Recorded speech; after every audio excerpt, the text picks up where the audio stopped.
Did you know that studies show people over 70 who let go of unnecessary burdens report higher life satisfaction than those who hold on to them? It's true. And yet, so many of us carry around things, whether physical, emotional, or mental, that weigh us down more than we realize. Maybe it's that old grudge you've held for years, or the clutter filling up your home, or even the pressure to keep up with expectations that no longer serve you. If any of that sounds familiar, you're not alone. My dear friend Martha spent decades holding on to things she thought she should care about, until one day she realized how much lighter she felt when she simply let go. And that's what we're talking about today. The things we all can release after 70 to live a happier, freer, and more fulfilling life. Now, this isn't about giving up or losing anything valuable. It's about making room for peace, for joy, for the things that truly matter at this stage of life. So if you're ready to feel lighter, stick with me. We're going to walk through some of the most common things worth releasing.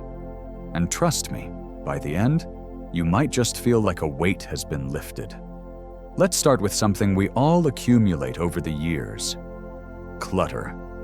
It's amazing how much stuff we hold on to, isn't it? That chipped vase from 30 years ago, the stacks of old magazines, the clothes we haven't worn in a decade.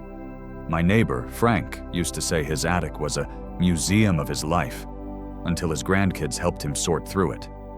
And you know what he told me afterward? I didn't realize how much that clutter was quietly stressing me out until it was gone. And he's not wrong. Research shows that excess clutter can actually increase stress and make it harder to relax in our own homes. But here's the good news. You don't have to tackle it all at once. Start small. One drawer, one shelf. Ask yourself, does this bring me joy? Do I actually use it? If not, thank it for its service and let it go. You'll be amazed at how much more peaceful your space feels. Now, there's something else many of us carry that's even heavier than physical clutter. Regrets. Maybe it's that career opportunity you didn't take, the words you wish you'd said or hadn't, or the way life didn't turn out exactly as you'd planned. My Uncle John used to replay his regrets like an old record, until his 75th birthday, when he decided, enough. I can't change the past, he told me, but I can stop letting it steal my present. And that's the key. Regrets love to whisper in our ears, don't they?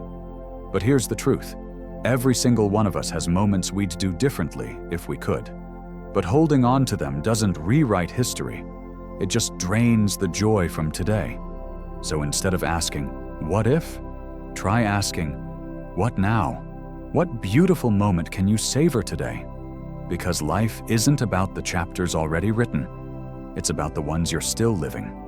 And finally, let's talk about something that might surprise you. The need to please everyone. After decades of being caregivers, parents, employees, or friends who always said yes, many of us forget that it's okay to put ourselves first sometimes. My friend David spent years attending events he didn't enjoy, just to avoid disappointing people, until he realized, I've earned the right to choose how I spend my time. And you have too. You don't have to say yes to every invitation, every request, every expectation. Your energy is precious. Spend it on the people and activities that truly light you up. We'll talk more about the other things worth letting go of in just a bit. But for now, I'd love to hear, have you ever felt lighter after releasing something, whether it was clutter, a regret, or an obligation? Share your story in the comments below. It might inspire someone else to let go too. And if this resonates with you, don't forget to hit that like button and subscribe to the channel. Every click and share helps us create more content that makes a difference in your life. Now let's keep going, because the next few things we're letting go of, they might just surprise you. You know, there's a saying that goes, the longer I live, the more I realize how much space we give to things that don't really matter. And isn't that the truth? As we get older, time feels more precious. So why waste it on things that drain us instead of fill us up? That's why the next few things we are letting go of are all about freeing up space, not just in our homes, but in our hearts and minds. Take perfectionism, for example. How many years have we spent trying to get everything just right? The perfectly kept house, the flawless holiday dinners, the fear of making mistakes. My friend Evelyn used to stress over every detail until her granddaughter told her, "Grandma, no one remembers if the napkins matched the plates. We just remember laughing with you." What a wake-up call, right? After 70, we've earned the right to embrace good enough. The world won't end if the house isn't spotless or if dinner is simple instead of gourmet. What people will remember is your warmth, your stories, your presence. So let go of the pressure to be perfect and give yourself permission to just enjoy the moment. Now, here's something else many of us cling to without even realizing it. The past version of ourselves. Maybe you used to run marathons, work 60-hour weeks, or host huge family gatherings. But if those things aren't realistic or joyful anymore, holding on to them can leave us feeling frustrated or even inadequate. My neighbor, Helen, was a talented gardener until arthritis made it too painful. For years, she beat herself up about it, until one day she swapped her flower beds for container gardening on her patio. "I miss my old garden," she told me, "but I love that I can still get my hands in the dirt." That's the beauty of adapting. Our bodies and energy levels change, and that's okay. Instead of mourning what you used to do, celebrate what you can do now, whether it's a shorter walk, a new hobby, or simply savoring a slow morning with a good book. And then there's worrying about the future. Now, I get it. It's natural to think about what's ahead, especially when it comes to health, finances, or family. But when worry takes over, it robs us of the peace we could be feeling today. My old coworker, Ray, spent years agonizing over what-ifs, until his doctor told him, "You're so busy worrying about tomorrow, you're missing the good stuff right in front of you." That hit hard. Because here's the thing, we can't control everything, but we can control where we put our attention. Instead of letting what-ifs steal your joy, try this. Take a deep breath, look around, and ask, what's one thing I'm grateful for right now?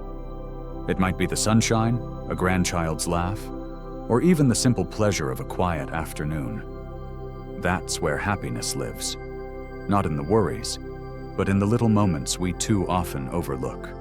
We've got one more thing to talk about in this section, and it's a big one: other people's opinions. After a lifetime of caring what others think, it can be hard to shake that habit. But here's a secret. Most people aren't thinking about us nearly as much as we imagine.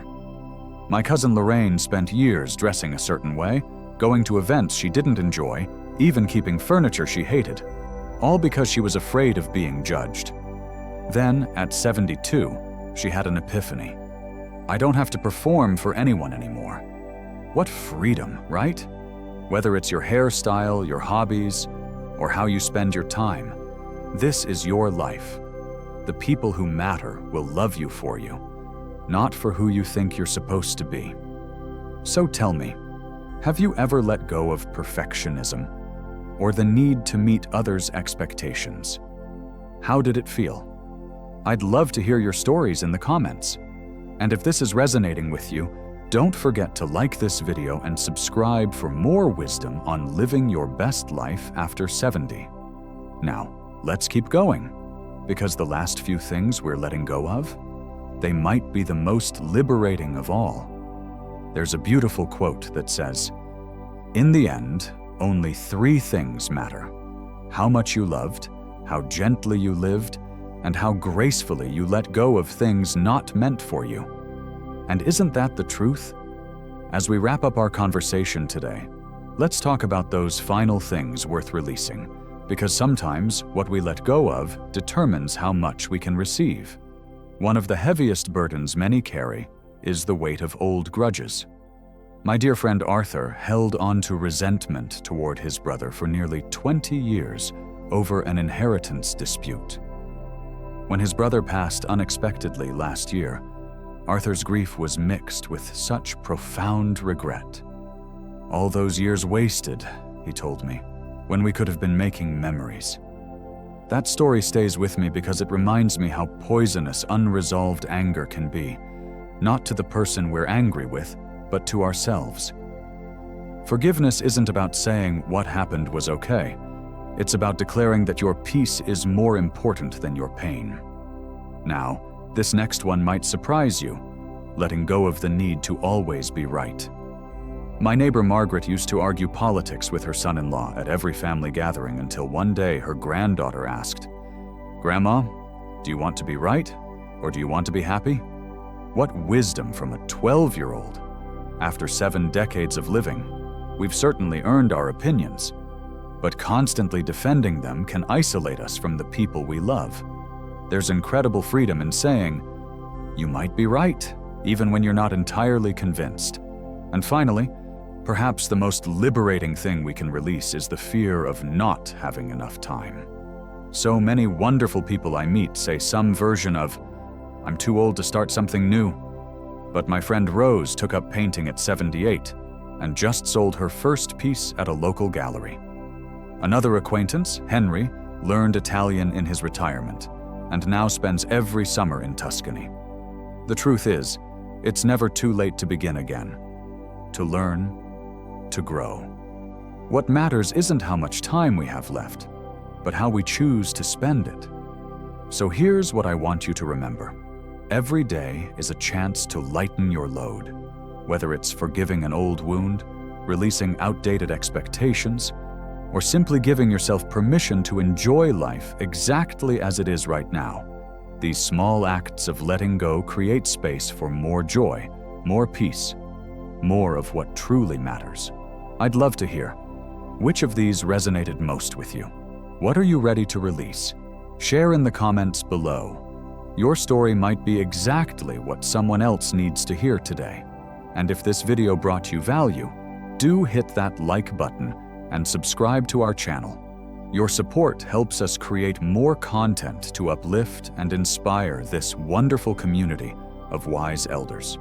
Remember, life isn't about how much we accumulate, but how much we appreciate. Here's to living these golden years with lightness in our hearts and wisdom in our souls. Until next time, keep shining your beautiful light.